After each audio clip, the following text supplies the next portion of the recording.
Kami mengucap syukur untuk malam hari ini Tuhan. Kami akan lewati tahun ini dengan baik. Kami melewati hari-hari yang berat, persoalan yang besar.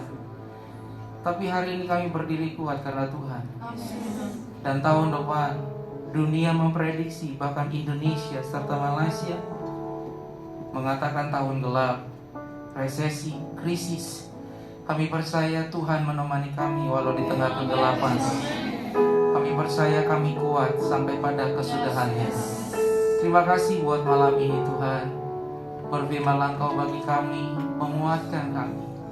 Ajar hamba-Mu untuk menggunakan mimbar, memeluk bukan memukul, mengasihi bukan menghakimi. Sebab kami tahu kami sama-sama dibenarkan, dikuduskan oleh Tuhan. Terima kasih Tuhan Yesus yang siap mendengar firman Tuhan. Sama-sama katakan amin. Si Tuhan, silakan matikan lilinnya. Oke.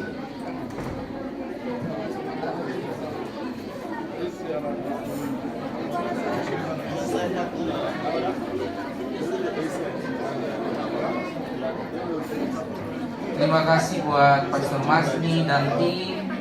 Boleh kita berikan tepuk tangan buat yang melayani si Tuhan. Oke. Anak saya juga penari tamborin. Anak saya juga worship leader. Sosial saudara, rata-rata sosial saudara.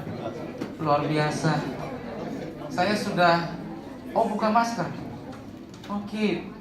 Oh iya. Oke. Saya lebih ganteng kalau pakai masker sebenarnya. Terima kasih buat Pastor Masni dan tim. Saya sudah ketiga kali atau keempat kali di tempat ini. Dan banyak sekali muka-muka baru. Dan lebih imut, lebih cantik, lebih luar biasa. Puji Tuhan, saya merasa lebih ganteng di sini karena sayangan saya cuma 5. Oke. Jemaat saya juga sosial saudara semua masih muda. Baik, saya dapat tema menjadi pribadi yang berintegritas. Saudaraku, 1 Timotius 4 ayat 12. Kita akan belajar dari tokoh-tokoh Alkitab apa itu integritas. 1 Timotius 4 ayat 12. Perkenalkan, nama saya Silas Menalu. Banyak yang belum kenal, saya tinggal di Jakarta. Saya sudah menikah, punya 2 anak sosial saudara. 1 kuliah sambil kerja, 1 bidan. Puji Tuhan. Saya merantau dari Medan, tepatnya di Siantar, tempatnya pematang bandar. Ada orang bandar di sini? Ada. Puji Tuhan. Ada lagi? Orang bandar pasti masuk surga. Ada. Oke, ada 2. Puji Tuhan. Oke. Istri saya sudah cuti 10 hari, tapi karena miss dengan travel, jadi sehingga tidak bisa ikut. Istri saya masih kerja, dia manajer finance di Jakarta. Saya mengembalakan dan juga ada toko sederhana. Puji Tuhan. Baik, 1 Timotius 4 ayat 12. Jangan seorang pun menganggap engkau rendah karena engkau muda. Jadilah teladan bagi orang-orang percaya dalam perkataanmu, dalam tingkah lakumu, dalam kasihmu, dalam kesetiaanmu, dalam kesucianmu. Katakan amin. Nah, malam ini menjadi pegangan kita untuk sepanjang tahun dan seterusnya, untuk kita menjadi pribadi yang punya integritas. Integritas itu sederhananya begini, tidak munafik. Ia di depan, ia di belakang. Oke? Apa adanya di panggung, apa adanya di belakang panggung. Integritas itu begini, sendirian di kamar dengan rame-rame sama kelakuannya. Saya ulangi ya. Integritas itu apa adanya. Percayalah, saya panggil saudara, abang-abang, kakak-kakak atau adik-adik. Saudara-saudara yang terkasih, percayalah, menjadi orang munafik itu capek karena tidak tampil apa adanya. Kalau seperti kita ini jadi orang munafik, percayalah, kita akan lelah setiap hari karena kita menjadi orang yang pencitraan. Tampil baik di depan, di dalam buruk. Nah, sekarang begini, jadilah pribadi yang punya integritas. Apa adanya. Ya kalau memang masih cerewet, ya cerewet aja. Nggak usah sok lembut. Istri saya itu manajer finance, uang 1.000 nggak ketemu bonnya, saya diomelin. Ini bisa perkara 2 bulan cerewet tiap hari gara-gara uang 1.000 nggak kelihatan. Tapi apa adanya dia. Suatu hari saya paksa saya, please jadi pribadi yang lembut karena kamu ibu gembala. Tersiksa dia 2 bulan. Salami jemaat tidak jadi dirinya. Shalom. Oh enggak dirinya. Orang Batu ya shalom, silakan duduk, selesai. Nah jadi saudaraku, mulai hari ini ya katakan ya, tidak katakan tidak. Alkitab berkata selebihnya dari iblis si jahat. Nah 1 Timotius 4 ayat 12, melalui perkataan saudara, melalui tingkah laku, melalui kesucian dan lain-lain. Saudaraku, anak-anak muda yang saya cintai, yang saya kasihi, please, kita diberikan Tuhan 2 telinga, 2 mata, 1 mulut. Artinya begini, sebelum berbicara, pikirkan 2 kali, ulang-ulang 2 kali, melihat 2 kali, dengar 2 kali, baru ngomong. Saya ulangi ya, kita diberikan Tuhan 2 mata untuk melihat 2 kali, 2 telinga untuk 2 kali mendengar, 1 mulut untuk berucap sekali. Jangan ngomong dulu baru mikir, atau baru melihat, atau baru mendengar. Nanti kita akan salah. Saya percaya kalau kita punya integritas, apalagi kalau tepat janji. Nah ini, seumur hidup termasuk saya, kita sedang belajar untuk punya integritas. Karena tidak mudah. Waktu Pastor Masni share flyernya, share brosurnya, temanya integritas, saya bergumul. Karena sepanjang hidup kita dituntut untuk punya integritas. Nah jadi saudara yang terkasih, itu prolog tentang integritas. Nah mari belajar dari tokoh-tokoh Alkitab tentang integritas lebih luas. Daniel 3 kita buka sama-sama. Kita akan belajar tentang integritas yang dimiliki Sadrak, Mesak, dan Abednego dari kitab Daniel 3. Saya bacakan kepada saudara ayat 17 dan 18. Kita akan belajar dari mereka tentang integritas. Saya bacakan, jika Allah kami yang kami puja sanggup melepaskan kami, maka Ia akan melepaskan kami dari perapian yang menyala-nyala itu, dan dari dalam tanganmu ya Raja. Tetapi seandainya tidak, hendaklah Tuanku mengetahui, ya Raja, bahwa kami tidak akan memuja dewa Tuanku, dan tidak akan menyembah patung emas yang Tuanku dirikan itu. Nah orang yang punya integritas, Sadrak, Mesak, Abednego, lihat, dia mempertahankan iman. Katakan mempertahankan iman. Sadrak, Mesak, Abednego bilang begini ke Raja Nebukadnezar, Anda harus tahu, Raja Nebukadnezar, dia adalah raja psikopat. Dia sadis, bunuh orang gampang. Jadi raja ini buat patung, buat dewa. Semua orang akan menyembah dia. Yang menyembah patung ini hidup, yang tidak menyembah mati, dibakar di perapian. Nah suatu hari saudaraku, ada kabar terdengar kepada Raja Nebukadnezar, Raja, ada orang Yahudi yang tidak mau menyembah patungmu. Siapa dia? Sadrak, Mesak, Abednego. Oke, Raja datang. Sadrak, Mesak, Abednego, saya dengar Anda tidak mau menyembah patung yang saya buat. Terjadilah prolog yang kita baca, terjadilah ayat yang kita baca. Betul, kami tidak mau menyembah patung berhala. Kami tahu kalau Tuhan melepaskan, kalau Dia sanggup melepaskan, kami akan dilepaskan. Tapi kalaupun tidak, kami tetap menyembah Tuhan, bukan menyembah patung. Ini bicara tentang integritas. Dia menjaga, mempertahankan imannya. Nah orang-orang yang punya integritas, dia beriman di dalam perapian atau di luar perapian, di dalam tekanan atau di luar tekanan. Mari ingat kisah Petrus, waktu dia dijebloskan ke penjara dan besoknya harus dihukum mati, dia tetap menyembah Tuhan hari ini. Petrus, dia menyembah Tuhan di penjara. Waktu di luar penjara, dia pun melayani Tuhan. Jadi sederhananya, Petrus di luar penjara dan di dalam penjara tetap mengasihi Tuhan. Bukan bicara penjaranya, tapi Petrus tahu dimanapun Tuhan ada, itu lebih dari cukup. Nah, ini orang-orang yang punya integritas. Apapun persoalan hidupnya, hidup baik atau hidup sedang tidak baik, dia tetap menjaga imannya. Dia tetap mempertahankan karakternya. Dia tahu nilai-nilai hidup, dia tahu nilai-nilai kepercayaan. Ini pesan saya kepada saudara, jangan pernah tinggalkan Tuhan walau di dalam perapian. Jangan pernah tinggalkan Tuhan, apalagi karena masalah laki-laki atau perempuan. Yang udah punya pacar angkat tangan. Pastor Masni nomor 1. Jauh sekali. Nah saudaraku, jangan pernah tinggalkan Tuhan. Sakit atau sehat, integritas saudara sedang diuji. Nilai kebenaran yang saudara pegang sedang diuji. Nah ini dia. Saudaraku, saya mau saksikan. Kalau istriku ada, kalau saya saksikan dia selalu nangis.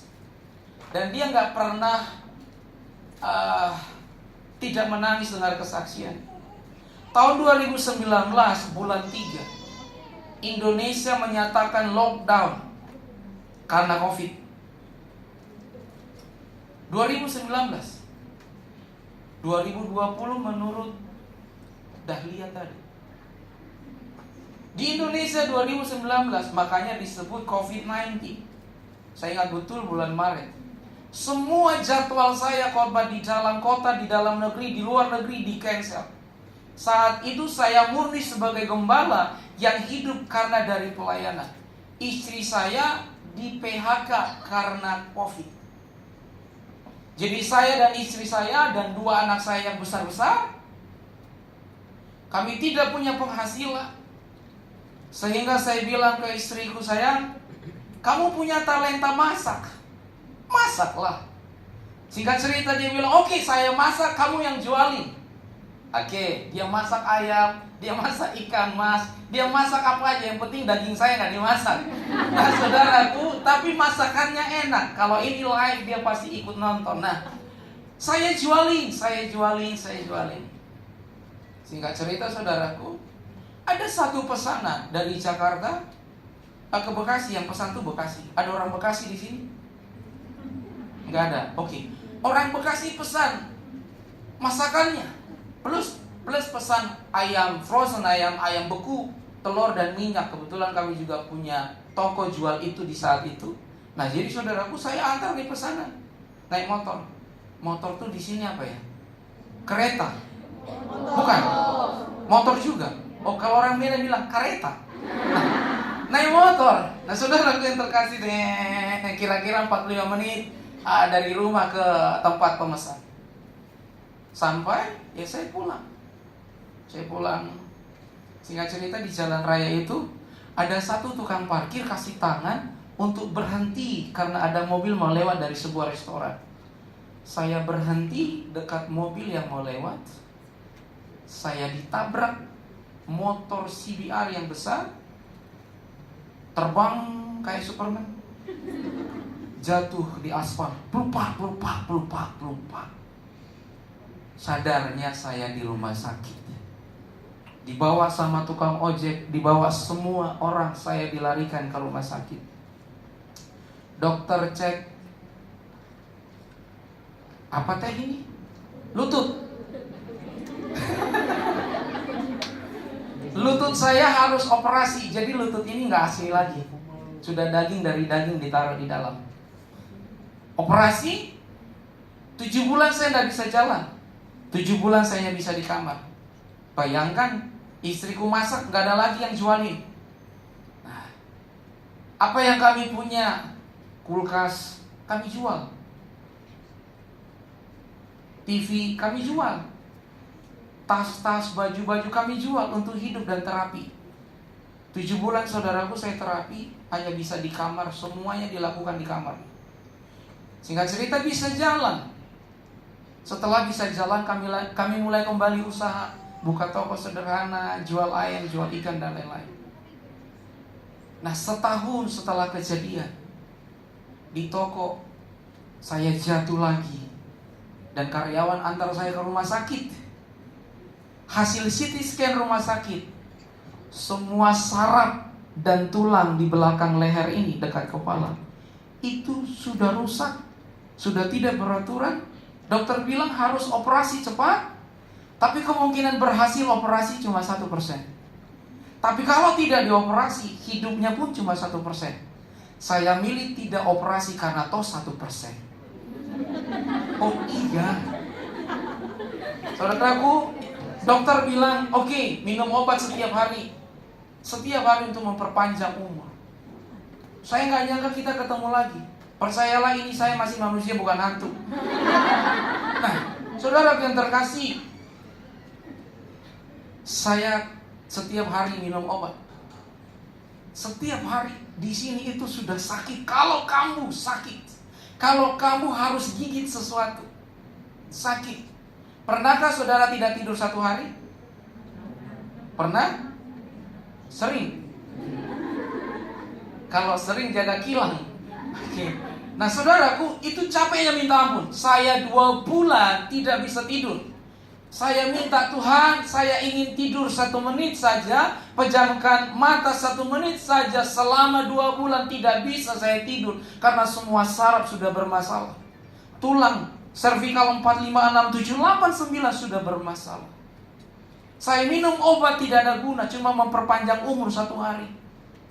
Saya lihat istriku yang imut, saya menangis. Menangisnya begini, Tuhan, apakah besok pagi dia masih melihat aku? Karena saya cuma bisa duduk, bersandar, dan di depan obat. Sakit minum obat, sakit minum obat. Suatu hari saudaraku, istriku bilang gini, sayang, kamu sudah 2 bulan gak tidur. Gimana rasanya? Menderita sekali, capek.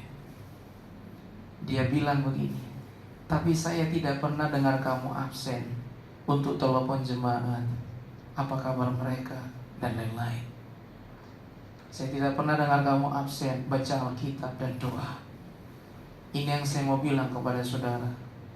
Di tengah sakit, Anda harus tetap komit imanmu yang bekerja.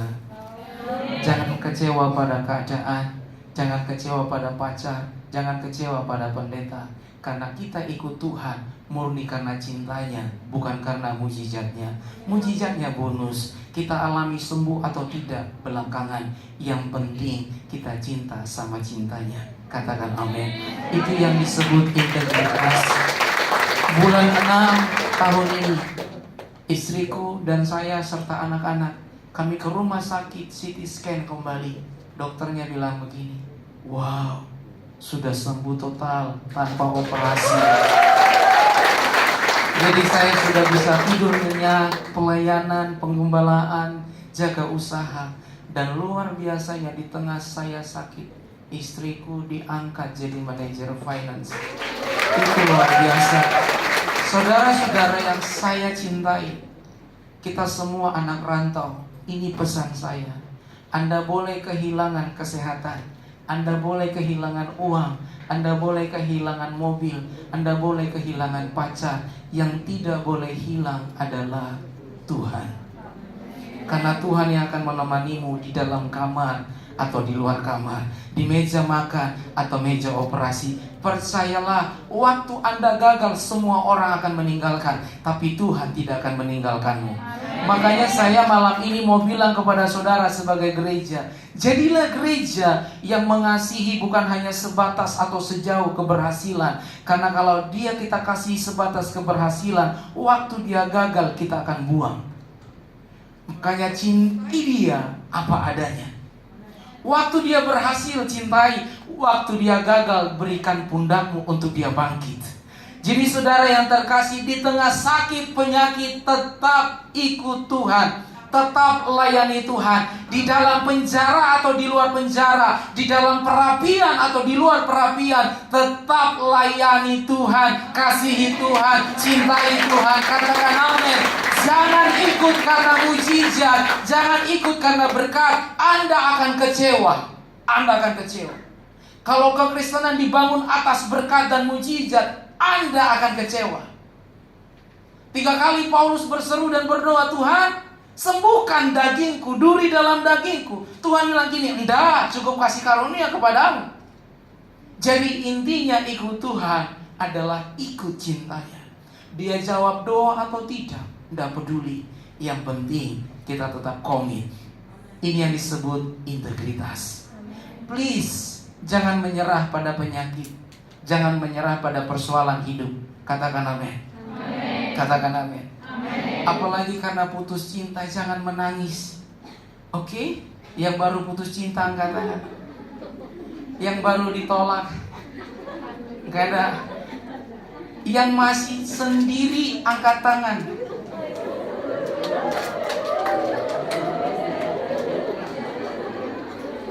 Beban berat nih buat ibu gembala.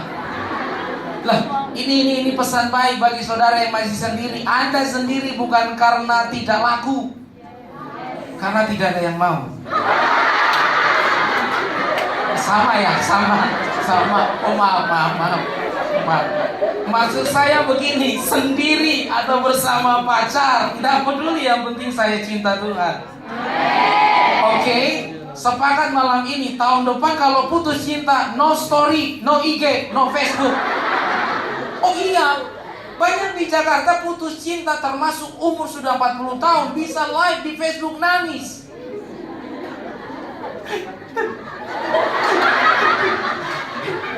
Kamu ingat gak? Waktu makan bakso aku yang bayar. Kamu ingat gak baju Natal aku yang beli? Karena kamu tinggalkan aku. Kamu hitung semua, minta balik sama dia. Bakso 8.000, baju 200.000, minta balik. Ini pesan saya, jangan posting atau publish kalau putus cinta. Yang malu Anda. Amin. Kalau Anda diputusin, senyum di rumahnya. Terima kasih bang, Anda meninggalkan wanita terbaik. Iya dong. Salam dia, balik badan, baru nangis. Itu yang benar. Loh, kalau Anda nangis di depan dia, belagu.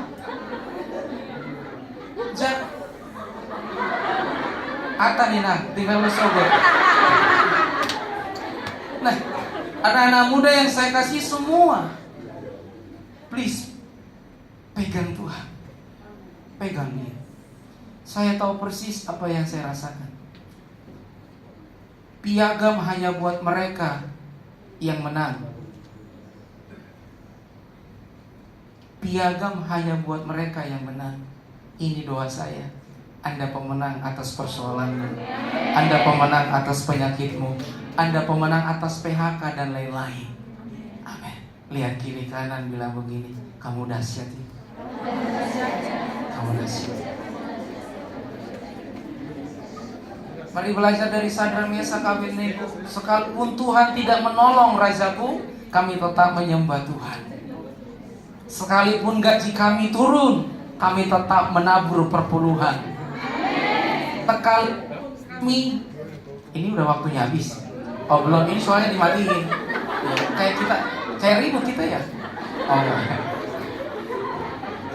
Soalnya udah dimatiin habis. Soalnya jauh dari Jakarta cuma 20 menit. Tinggal 10 menit lagi. Oh bukan, sampai jam 10. Amin. Sampai jam 12. Lewat bola Maroko sama Kroasia malam ini.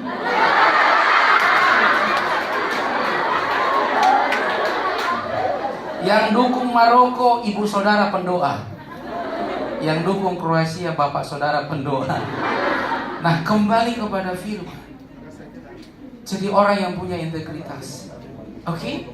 Jangan sampai karena persoalan, Miss, Pastor, aku galau, aku gak gereja dulu. Jangan. Tetaplah gereja. Karena yang persoalanmu adalah Tuhan. Jangan tinggalkan dia. Walau cuma 10 menit. Jangan tinggalkan Tuhan. Kalau saya tinggalkan Tuhan di selama 1 tahun sakit, minum obat dan lain-lain, tidak bisa tidur, saya bisa mati di tangan iblis. 1 menit saja, karena tidak tidur 2 bulan. Saraf rusak, pikiran ngaur dan lain-lain. Saya hanya dikuatkan dengan pujian, penyembahan dan firman. Untuk itu semua boleh hilang, tapi Tuhan tidak boleh hilang. Semua boleh pergi, tapi iman tidak boleh pergi. Ada orang yang punya integritas. Punya masalah, tidak punya masalah, damai aja dulu. Ada uang atau tidak uang, nggak ada uang, bersyukur aja dulu. Please, jangan kecewa pada siapapun. Kenapa saya lahir begini ya Tuhan? Orang tuaku salah? Enggak. Orang tuamu enggak salah. Siapapun nggak ada yang salah. Bersyukur punya mereka. Kalau saudara masih punya orang tua lengkap, please bersyukur punya mereka. Kalau mereka sakit, pulang kalau bisa pulang. Kalau enggak, uangmu kirim lalu video call. Mumpung mereka masih hidup. Saya buat status 2 minggu lalu. Jangan sampai Anda jago memeluk Tuhan, tapi lupa memeluk orang tua. Amin. Mumpung mereka masih ada. Jangan pernah lupakan orang tuamu karena cinta laki-laki atau cinta perempuan. Orang tua number 1. Please, orang tua number 1. Anda yang rantau, bekerjalah untuk dirimu dan orang tuamu. Mumpung masih hidup. Amin.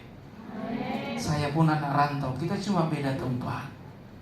Kalau engkau diberkati, bangun rumahnya, balas budimu.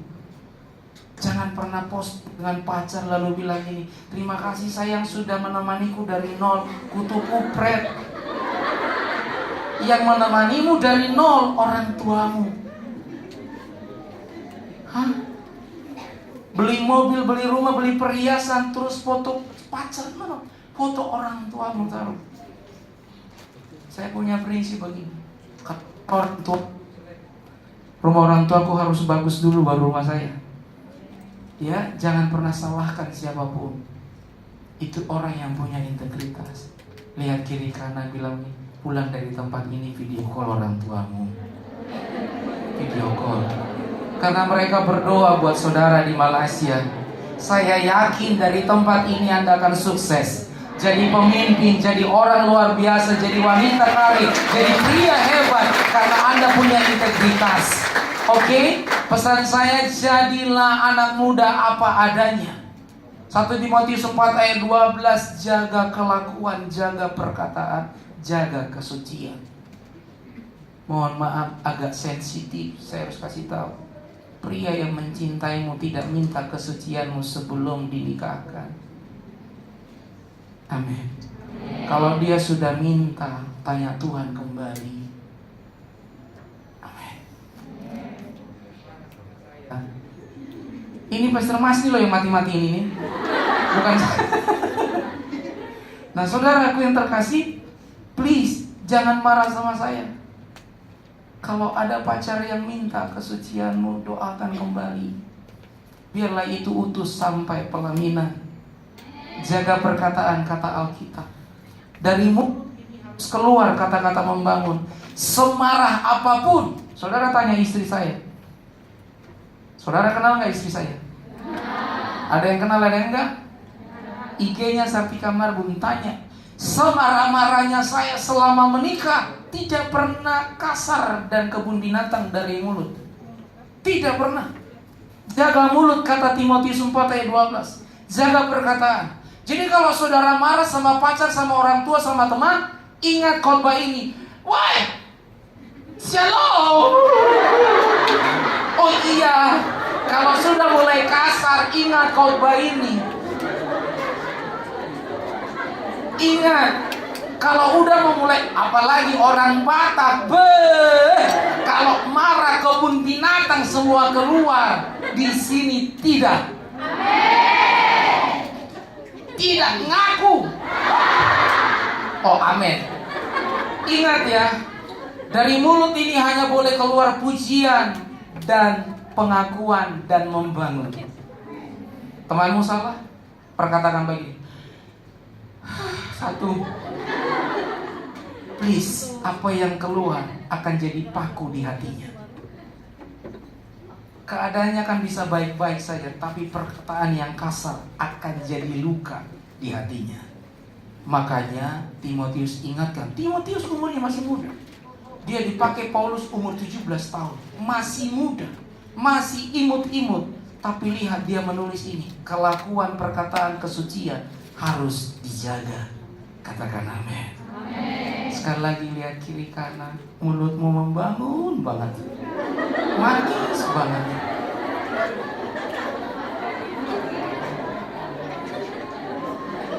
Ingat ya, dari pacaran sampai nikah, semarah apapun, jangan merendahkan pasanganmu.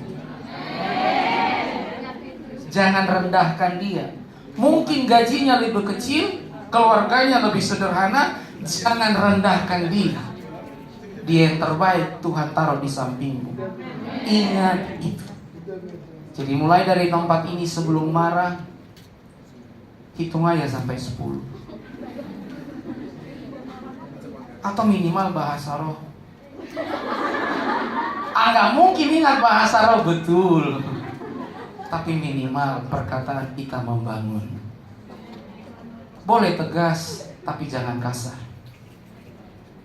Saya pernah dengar di kampung saya di Medan, di Siantar, orang Batak itu mulutnya kasar-kasar, hatinya melembut. Enggak. Apa yang di hati, itu yang keluar. Loh, betul nggak? Saya nggak bisa lihat hati saudara, tapi bisa lihat perkataan saudara. Itulah isi hatimu. Saya percaya orang Batak yang kenal Tuhan, apapun suku saudara, hatinya lembut, mulutnya lembut. Nggak mungkin hati beda, mulut beda. Ada? Wah! Orang Batak itu hatinya lembut, nggak mungkin. Kucing aja lari dengar itu. Jadi saudaraku, please jaga ini dalam hidup saudara. Dan saya jamin laki-laki suka wanita yang lembut. Amin. Abang, jalannya bang, itu enak didengar.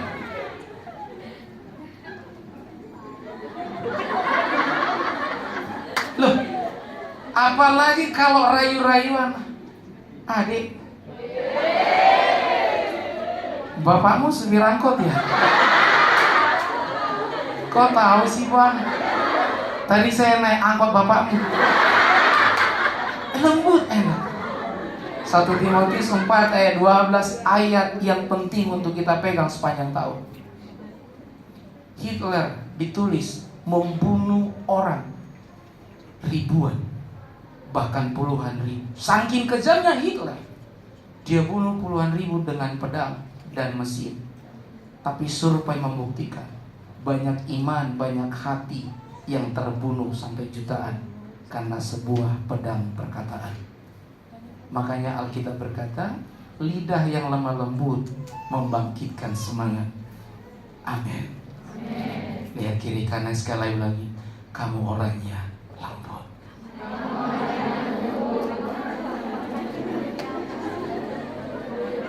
Jadi orang yang punya integritas, dia mempertahankan imannya. Katakan amin. Yang kedua, ayat terakhir saudaraku, dia menjaga kepercayaan. Kita belajar dari Kejadian pasal 39. Kejadian pasal 39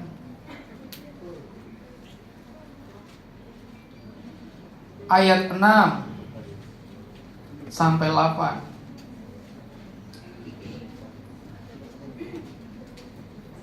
Kejadian pasal 39 ayat 6 sampai dengan 8. Kita akan belajar tentang Yusuf.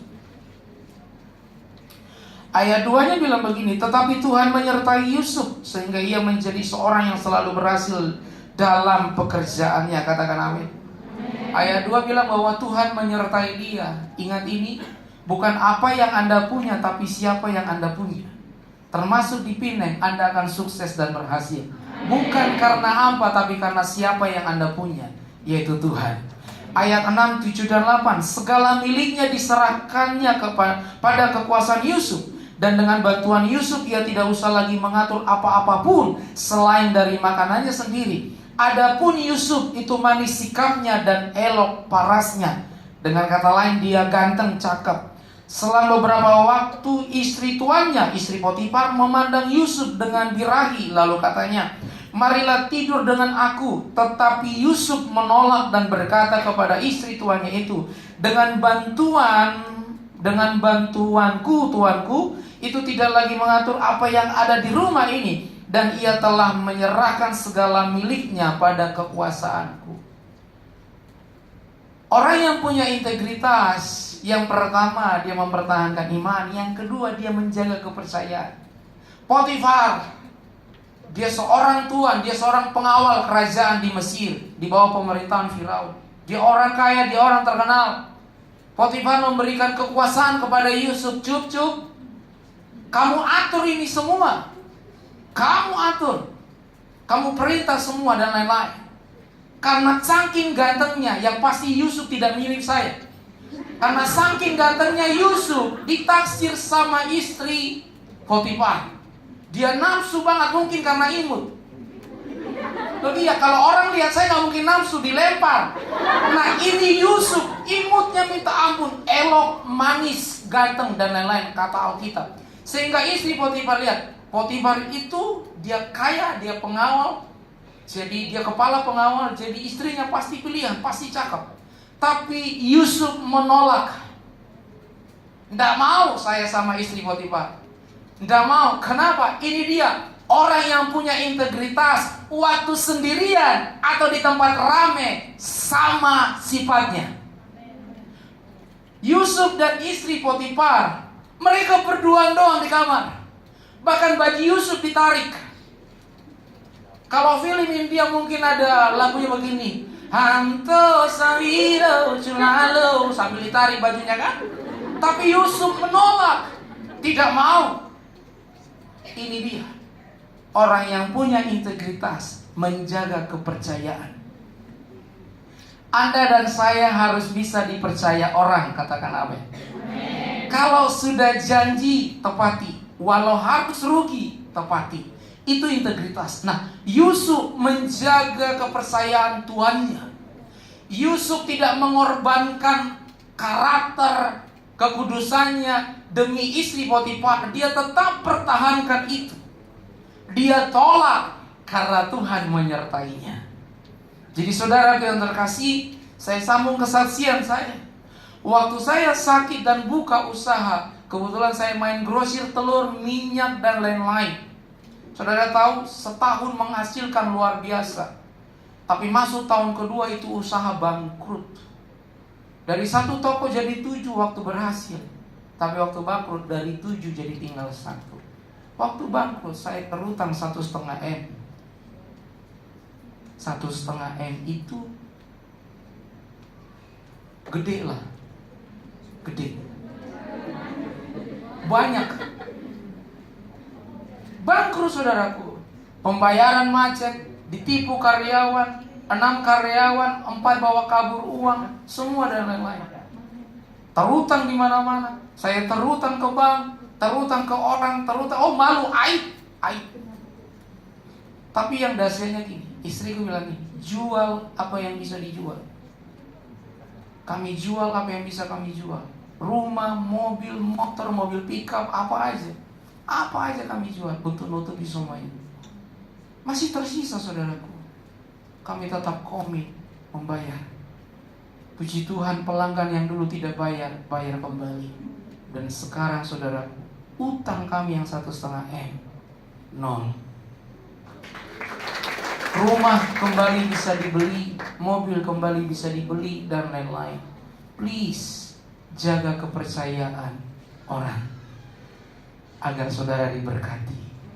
Jangan takut kehilangan apapun untuk tepati janji. Jual yang bisa dijual walau rugi. Amin. Jadi mari belajar dari Yusuf, jaga kepercayaan. Kalau engkau dipercaya melayani Tuhan, jaga kepercayaan. Mari Bapak Ibu, saya berteman akrab dengan Bapak, dengan Ibu juga. Oke. Pak Cengkong, betul ya? Salam hormat. Puji Tuhan. Jaga kepercayaan orang. Anda melayani di sini bicara tentang kepercayaan, katakan amin. Dibayar nggak dibayar, Anda mendapatkan kepercayaan dari gembala. Saya yakin Anda dipilih bukan dengan cara undian. Anda dipilih karena Anda orang yang tepat, di tempat yang tepat, untuk tujuan yang tepat. Apapun keadaanmu, seburuk apapun keadaanmu, saya percaya Anda dipilih bukan dengan game atau undian. Memang Anda orang yang tepat untuk melayani di sini. Amin. Walau hanya jadi penari, oh saya suka penari. Laki-laki yang saya kasih, carilah calon istri yang suka menari. Karena keadaan sedih pun dia akan menari. Bang, kuat bang, bahagia terus bang. Dan saya percaya kalau Anda menikah dengan orang yang melayani, ini prinsipnya Tuhan yang tidak terlihat aja dilayani, apalagi mertuamu yang terlihat. Gak ada tepuk tangan, terserah. Jadi ini ajakan bagi saudara yang belum melayani, layanilah Tuhan. Karena dengar, tidak ada investasi yang sia-sia melayani Tuhan. Waktumu setetes keringatmu Tuhan tampung dan Tuhan kembalikan. Amin. Waduh, kalau melayani Tuhan tuh yang jelek jadi manis. Apalagi kalau main keyboard. Aduh. Hitam kulit keriting rambut, aku Papua. Manis coy. Kalau bisa carilah pasangan sekomunitas di gereja. Amin. Kalau nggak bisa nggak apa-apa. Lihat kiri kanan bilang begini, yuk melayani Tuhan. Yuk melayani Tuhan. Loh, Anda melayani karena panggilan yang mulia dari Tuhan. Saya ulangi sekali lagi, tidak ada yang sia-sia melayani Tuhan. Anda latihan pun Tuhan hargai. Makanya Yohanes menuliskan ini, Bapa menghormati mereka yang melayani. Layani Tuhan. Anda dihormati Bapa. Please layani Tuhan. Di sini ataupun nanti balik ke Indonesia, layani Tuhan. Menjaga kepercayaan yang Tuhan berikan kepada saudara. Amin. Saya tutup dengan satu kesaksian, saudaraku. Bukan satu kesaksian, tapi satu cerita. True story, ini benar kejadian. Sahabat saya namanya Pastor Benny Solihin. Bukan Risa Solihin, Benny Solihin. Suatu hari saudaraku, dia ke rumah sakit, ini sudah beredar di medsos. Dia ke rumah sakit membawa bunga yang layu. Ternyata dia sedang membesuk jemaatnya yang sakit. Jemaatnya ini dulu ganteng, laki-laki, cakep, tinggi, putih, halus. Mungkin dia pakai pedicure dan lain-lain, ganteng. Suatu hari dia sakit. Gembalanya bawa setangkai bunga yang layu. Dia duduk di samping yang sakit ini, ditaruh setangkai bunga yang layu, plak. Anak muda ini bilang begini, bahwa pendeta, doakan saya. Kalau saya sembuh, saya ingin melayani Tuhan. Kalau saya sehat, saya ingin jadi guru sekolah minggu, jadi singers, jadi pemain musik, jadi pendoa. Doakan saya. Tapi sebelum Pak Pendeta doakan saya ingin bertanya, apa arti setangkai bunga yang layu? Pak Pendetanya bilang begini, baik anak muda, setangkai bunga yang layu ini adalah gambaran dirimu. Tadi kamu minta doakan kamu supaya kalau sehat kamu melayani Tuhan. Ingatkah kamu anak muda, 2 tahun yang lalu waktu gereja butuh singers, kamu menolak untuk jadi singers karena kamu sibuk dipercaya bosmu. Ingatkah kamu anak muda, setahun yang lalu kita butuh pendoa, kamu diajak melayani, kamu tidak mau karena sedang punya proyek, terbang keluar kota, terbang ke luar negeri. Sekarang kamu sudah sakit sekarat, minta didoakan supaya melayani Tuhan. Inilah gambaran dirimu, setangkai bunga yang layu. Tuhan menerima sisa.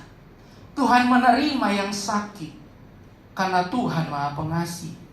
Tapi jangan lupa, Tuhan juga Raja di atas segala raja, yang berhak mendapat yang terbaik, bukan yang sisa atau yang layu. Tuhan bukan pengemis di pinggir jalan yang kita kasih receh. Dia raja di atas segala raja. Mumpung sehat, layani Tuhan. Mumpung diberkati, layani Tuhan. Mumpung dipercaya bos, layani Tuhan. Mumpung sibuk, layani Tuhan. Please berikan yang terbaik bagi Tuhan. Bunga yang indah, bukan bunga yang layu. Mumpung masih kuat, layani Tuhan. Jangan salah sangka khotbahku.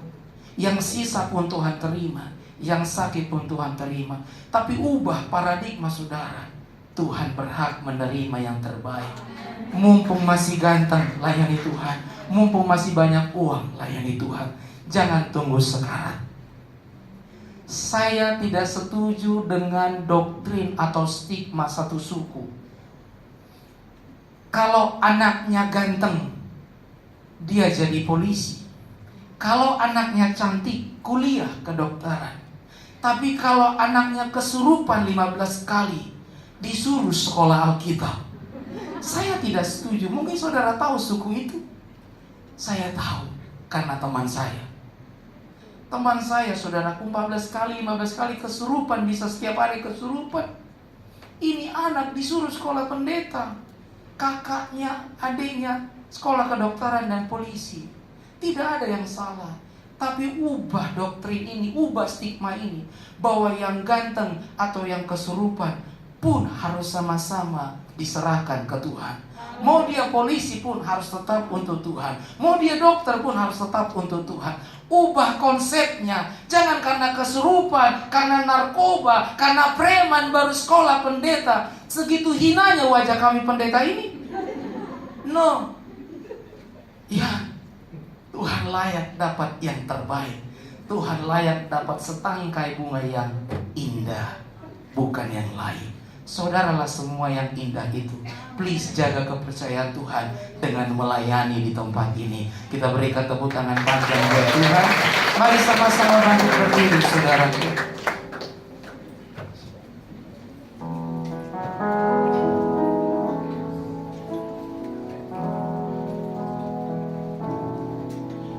Ini pesan saya kepada saudara. Boleh worship leader dan lain-lain bantu saya. Saudara-saudara, di tengah perantauan ini, pergumulanmu apapun, tetap pertahankan imanmu. Katakan amin. Jaga kepercayaan orang, jaga kepercayaan Tuhan. Jangan tinggalkan Tuhan. Jangan tinggalkan gereja. Jangan tinggalkan pelayanan. Amin. Ingat Tuhan, ingat orang tuamu. Saya tidak tahu tahun depan kita ketemu atau tidak, tapi ini doa saya. Jadilah orang yang sukses dan kuat dalam Tuhan. Mari angkat tanganmu, saudaraku. Thank you Lord. Bila kau izinkan sesuatu terjadi, ku percaya semua untuk kebaikanku.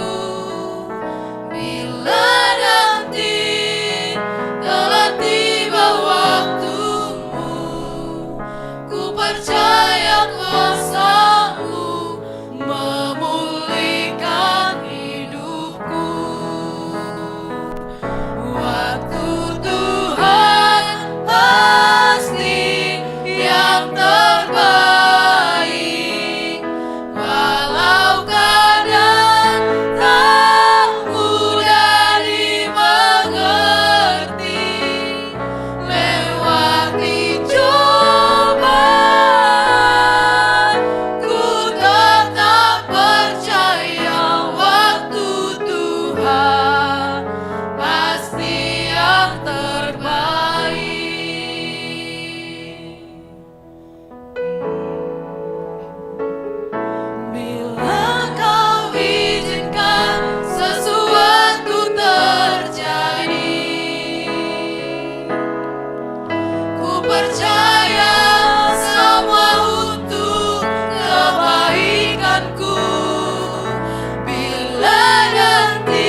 lihat saya sebentar? Suatu hari jemaat saya, suami istri, sudah punya anak 2 tahun, datang menghadap kami, si muda. Mereka bilang, "Bang, istriku minta cerai. Istriku minta cerai karena saya belum bekerja." Si perempuan bilang, "Iya bang, saya sudah lelah. Saya ingin cerai dan ingin menikah ke orang yang lebih baik." Dan saya tanya siapa orangnya, dan memang beda iman, beda agama. Kami berjuang 3 bulan sudah. Dan mereka makin ribut. Si perempuan makin ngotot ingin pisah dan tinggalkan Tuhan karena suaminya ada bekerja PHK. Anaknya menangis setiap hari. Dan setiap hari pula anaknya diantar ke rumah kami untuk tinggal dan tidur di sana. Karena setiap hari, kata anaknya, mereka selalu pukul-pukulan. Dari kisah ini, saya cuma mau bilang kepada saudara, please jangan tinggalkan Tuhan. Amin. Anda yang sudah menikah, jangan tinggalkan suami atau istrimu. Jangan tinggalkan imanmu. Katakan amin. Dan puji Tuhan, mereka pulih sekarang dan kembali melayani Tuhan. Saya ingin mengajak saudara mengangkat kedua tangan. Komitlah bahwa engkau tidak tinggalkan Tuhan dalam perapian atau di luar perapian, sakit ataupun sehat. Saya mau ikut Yesus, saya mau ikut Yesus sampai selama-lamanya. Saya mau ikut Yesus, saya mau ikut Yesus sampai selama-lamanya. Meskipun saya susah menderita dalam dunia, saya mau ikut Yesus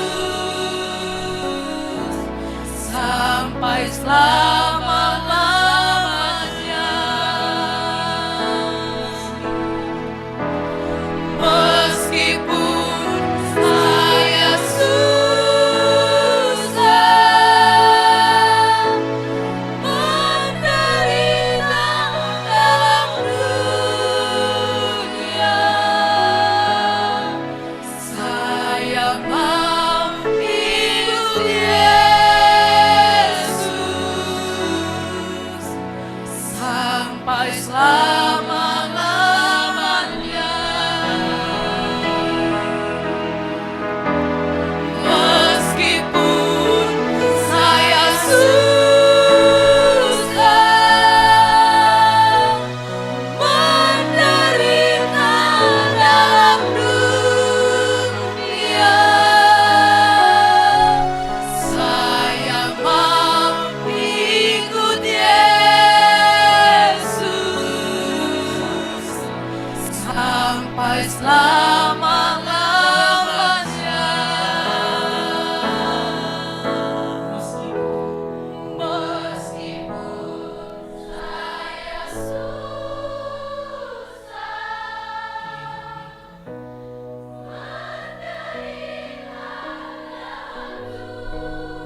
sampai selama-lamanya. Saya mau ikut Yesus sampai selama-lamanya. Saya mau ikut Yesus sampai selama-lamanya.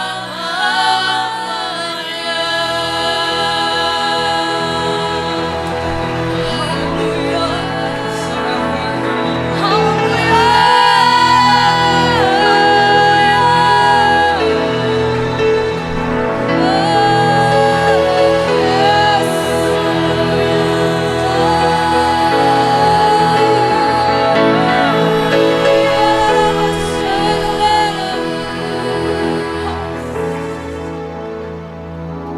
Aku berdoa buat semua kami Tuhan.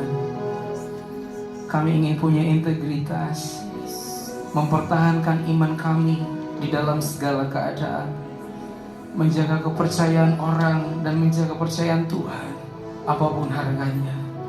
Jadikan kami menjadi anak muda, menjadi keluarga, menjadi orang tua yang luar biasa di tangan Tuhan. Biarlah hidup kami menjadi kitab yang terbuka bagi banyak orang dan nama Tuhan ditinggikan. Aku berdoa yang lemah Tuhan kuatkan, yang sakit Tuhan sembuhkan, yang putus asa Tuhan hiburkan. Semua yang terbaik kami terima malam ini di dalam nama Tuhan Yesus Kristus. Yang diberkati Tuhan sama-sama katakan amin. Puji Tuhan. Silakan duduk kembali saudaraku.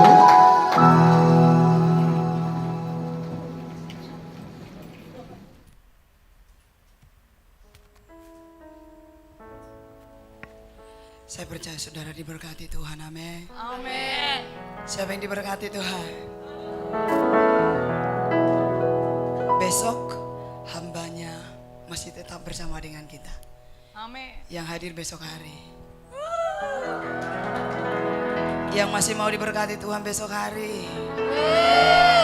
Iya, Bapak Silas masih ada bersama kita besok hari, bahkan hari Senin, untuk memberkati gereja Tuhan di tempat ini. Karena itu saudara yang diberkati, mari kita kembali berkati lewat doa-doa kita buat Pak Silas. Saudara diberkati dengan kesaksiannya. Amin. Masih banyak lagi yang akan dibagikan kepada kita. Hari Minggu besok ibadah kita hanya ada satu kali, jam 10 pagi. Pastikan saudara dapat kursi besok hari. Amin. Amin. Bilang kiri kanan, besok aku masih ada di sini. Malam hari ini kalau besok saudara masuk malam, malam ini sudah cukup tidur kok. Betul? Bilang kiri kanannya, besok kita ada di sini. Amin. Karena itu saya menjemput saudara besok di ibadah raya kita pukul 10 pagi. Hanya ada satu kali saja, ibadah malam tidak ada. Ya, katanya Pak Silas akan keliling. Barangkali juga akan ke rumah Pak T. Iya. Mari kita doakan Pak Silas dan keluarga. Saya percaya Tuhan akan pakai Pak Silas. Satu mujizat yang luar biasa saudara. Kalau Pak Silas ada di sini, sempat saya jantungan karena masalah dengan tiket. Istri sudah ambil cuti sampai belasan hari, 12 hari ya, tapi nggak jadi ke sini. Suatu hari Pak Silas dengan istri akan datang lagi, amin. Diberkati. Amin. Mari kita doakan Pak Silas dan istri. Kita doakan juga pelayanannya. Semua diberkati oleh Tuhan. Kalau Pak Silas bilang, saya tidak tahu tahun depan masih ada. Masih akan datang lagi dong. Amin. Kita undang lagi ya. Amin. Kita bagi berdiri, kita doakan Pak Silas. Kita akan doakan pelayanannya sepanjang bersama dengan kita di sini. Pak Silas mengizinkan kita ada waktu buat saudara. Mungkin barangkali ada saudara yang mau secara face to face juga bicara. Ya kita mau adakan waktu itu hari Senin pagi pukul 8. Jika saudara ingin, hari ini siapa yang ditantang untuk melayani? Yang mau melayani tahun depan? Wih, yang mau melayani tahun depan? Suaranya aja, tangannya nggak ada. Yang mau melayani tahun depan? Bilang sama dia, melayani aku tahun depan, tamborin di situ. Kayaknya cantik kali tamborinnya gitu ya. Mari kita doakan Pak Silas. Kita berkati pelayanannya, kita doakan juga perjalanannya. Ya. Bukan kebetulan di sini. Mari angkat tamu, kita berdoa buat Pak Silas, pelayanannya, dan semakin dipromosikan Tuhan untuk kemuliaan nama Tuhan. Mari angkat suaramu, kita berdoa. Tuhan Yesus yang luar biasa. Kami boleh melihat malam hari ini bahwa tidak ada yang menghalangi pekerjaan Tuhan. Engkau yang mengutus hambamu bersama kami malam hari ini menyampaikan pesan yang luar biasa. Kami berdoa buat hambamu, berkati pelayanannya, istri, anak-anak, dan juga semua tim yang ada di Jakarta. Tuhan akan bawa hambamu menjadi berkat bagi banyak orang. Kesaksian hidup yang membangkitkan iman percaya setiap orang yang mendengar. Berkati hambamu Tuhan. Kami boleh melihat bukan lutut yang lemah, tapi lutut yang kuat bisa berjalan keliling akan dibawa oleh Tuhan. Kami percaya Tuhan, hambamu akan dipakai terus. Tuhan mengurapi hambamu dengan kuasa-Mu Tuhan. Kami berdoa buat istri. Tuhan, tidak berkecil hati kalau malam hari tidak bersama dengan kami. Tapi Tuhan sedang mempersiapkan mereka akan datang kembali bersama kami di tempat ini. Berkati hamba-Mu Tuhan. Perjalanannya sampai kembali di Jakarta. Pelayanannya kemanapun Tuhan pakai. Urapi hamba-Mu dengan kuasa-Mu. Kami akan melihat sesuatu yang besar, yang lebih dahsyat lagi dalam pelayanan hamba-Mu. Berkati semua tim yang melayani. Berkati hamba-Mu Tuhan. Kami sangat diberkati malam hari ini. Dan besok hari ibadah kami juga. Ibadah yang diberkati oleh Tuhan. Kalau hari ini kami diberkati, besok diberkati. Kami mau katakan lebih baik satu hari di rumah Tuhan daripada 1000 hari di tempat lain. Dan betapa terhormatnya kami melayani Raja. Berkati kami Tuhan. Firman yang kami dengar hari ini mengubah hidup kami.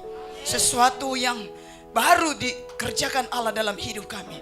Terima kasih Bapa yang baik. Kami percaya sampai selesai acara ini Tuhan memimpin kami. Semua diberkati dan tidak ada yang pulang dengan sia-sia. Terima kasih Bapa yang baik. Sebelum kami melanjutkan ibadah perayaan kami selanjutnya, Tuhan terus memberkati kami. Kami akan melihat yang sakit disembuhkan. Amin. Semua yang terbelenggu juga dilepaskan di dalam nama Yesus. Yang mungkin juga sudah down, hari ini dibangkitkan di dalam nama Yesus. Amin. Terima kasih Bapa. Kami siap menerima berkat-Mu Tuhan.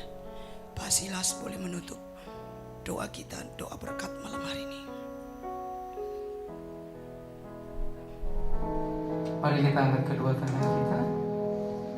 Terimalah berkat kasih karunia Tuhan, sukacita berlimpah atasmu.